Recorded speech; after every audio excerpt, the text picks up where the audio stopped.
सेनगाव तालुक्यात पूर्णा नदीच्या पात्रातून मोठ्या प्रमाणात अवैधरित्या रेती उपसा मोठ्या प्रमाणात केला जातोय आणि प्रशासनानं याकडे तात्काळ लक्ष द्यावं या मागणीसाठी चिखलाकर येथील तरुण सचिन मस्के यांनी गावातील जलकुंभावर चढून शोले स्टाईल आंदोलन केलं।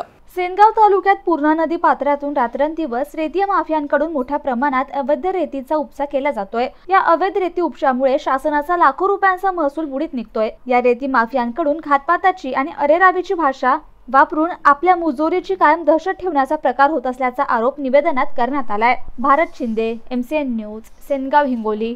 माझं नाव सचिन प्रकाशराव मस्के, राहणार चिखलागर तालुका, सेनगाव जिल्हा हिंगोली।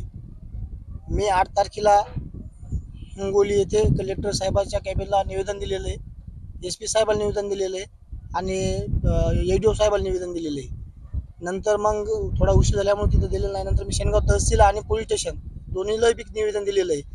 निवेदन देऊन सुद्धा कालच्या तारखेमध्ये म्हणजे परवा दिवशीच्या तारखेमध्ये काल पूर्ण बंद झालं, पण त्याच्या आदल्या दिवशी रात्रभर टिपर या चिखलागर गावामधून गेले।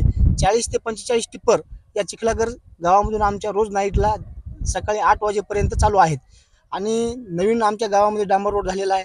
त्या डांबर रोडवरून टिप्पर जर गेले तर नवीन डांबर रोड किती दिवस टिकणार आहे? कच्चं काम आहे नवीन, त्याची कॅपॅसिटी त्या रोडची एक ब्रास न्यायची सुद्धा नाही। तर त्याच्याहून 6-6 ब्रासचे टिप्पर, 4-4 ब्रासचे टिप्पर जर जात असतील तर नवीन रोड आमच्या गावात टिकणारच नाही। याच्यासाठी हे अन्नत्याग आंदोलन।